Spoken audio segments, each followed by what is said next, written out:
As harrowing images of Gaza's starving children fill every screen, support for the war has plunged in the United States, which is Israel's biggest backer.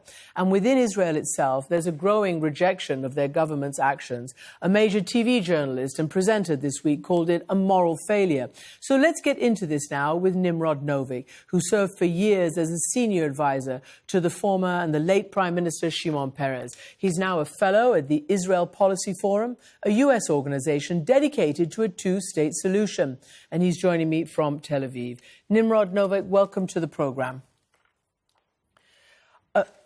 Thanks for having me. Can I start by asking you to react really to the accusation now inside Israel from some Israelis of a moral failure, particularly when it comes to the starvation of these children and other civilians inside Gaza? At what point do you think the Israeli government needs to fully change its access for tons and tons and tons of trucks to go in? The point to change was a year ago, when the primary objectives of the war have been accomplished. And the primary objectives were basically three, two of which were accomplished a year ago, and that is dismantling the Hamas military formation and its governance. The third was hostages, and they are still there, 50 of them, 20 alive. That was the time to change course.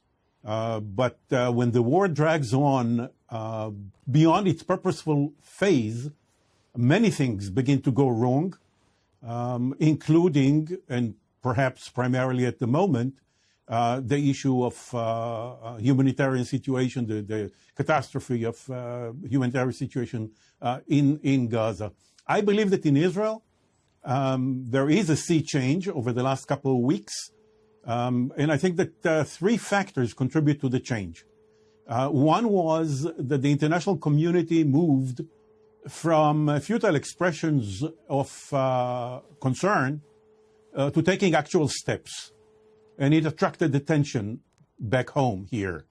The second thing that happened was that the Israeli media, which for a long time self-censored those images, there was a total disconnect between what the world saw and what Israelis were allowed to see. And that was not government censorship, it was self-censorship by the media. Suddenly gave up on it and decided that you cannot really spare Israelis what's going on in our name in Gaza. And the third thing, to our shame, is domestic politics. That is to say, once the Knesset, our parliament, went into a 3-month recess, suddenly the prime minister has the political room to maneuver and act in contradiction to those who hold the power in his coalition, the extreme elements in Israeli society, and suddenly he has the freedom to do the right thing and allow everything that was prohibited previously, including the airdrops and the opening of the passages that you discussed previously. Mm-hmm. But he's not doing that yet. There's some have called it performative airdrops that Israel is doing and other Arab nations and other allies are contributing to. But the big opening of the hundreds and hundreds of trucks per day that need to go in just to achieve some kind of baseline normal nutrition and medical situation is not happening yet. There's a constant blaming and trading of accusations of who's to blame for the violence and the looting. It may be wishful thinking on my part, but I've got the sense that it has been ramping up on a daily basis, not to the extent that it used to be, 600 to 700 trucks a day that your previous guest noted is essential to flood the market.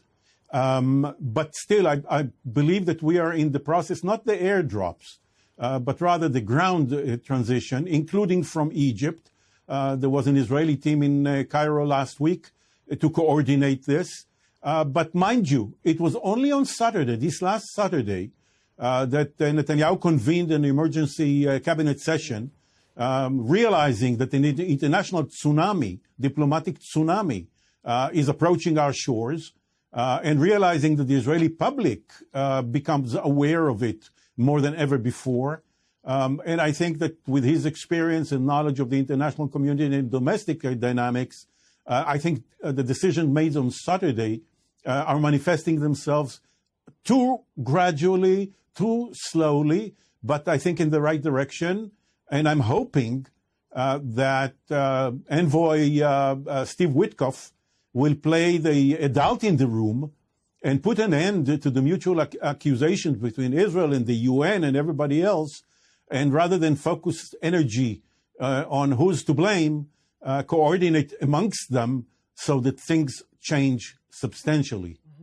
You have spent a lifetime being part of the peace process when you were advisor to the late Prime Minister and Foreign Minister Shimon Peres, the two-state solution, endgame, the Oslo process. You've seen now plenty of world leaders, allies, many of the UN Security Council permanent members saying that they will recognize a Palestinian state in the fall unless there are material changes, especially towards a day after, which we've seen nothing from Netanyahu on that.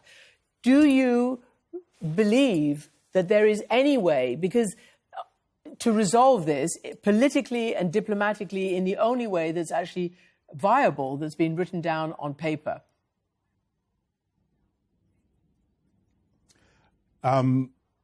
Israeli-Palestinian relations and the eventual two-state solution, which I believe in as the only viable option, is not going to happen by outside pressure. It will come from the two peoples, just as what we did with Egypt peace and with Jordan. It will come from the two peoples. One has to admit that after October 7th, positions were hardened on the Israeli side. In the wake of the 22 months war in Gaza, positions have been hardened on the Palestinian side. And therefore, even if we do have an alternative government a few months from now running Israel, it's not going to be a bunch of peaceniks who are going to run to Ramallah to embrace President Abbas and sign a peace treaty with him. But I believe that any alternative government that exclude those lunatics that I referred to earlier will change course in a very substantial way. Even though a two-state solution might still remain over the horizon, ending the war in Gaza, changing course by treating the Palestinian Authority as a partner rather than an adversary, arresting Jewish terrorism on the West Bank, ending that phenomena rather than fueling it from inside the cabinet quarters. Yeah. Changing course on these things can open up a path for relaxing tensions, separating the two peoples gradually in a secure way, while taking care of Israeli legitimate security concerns and allowing an Arab coalition to help the Palestinians and us reach the desired outcome a few years down the road.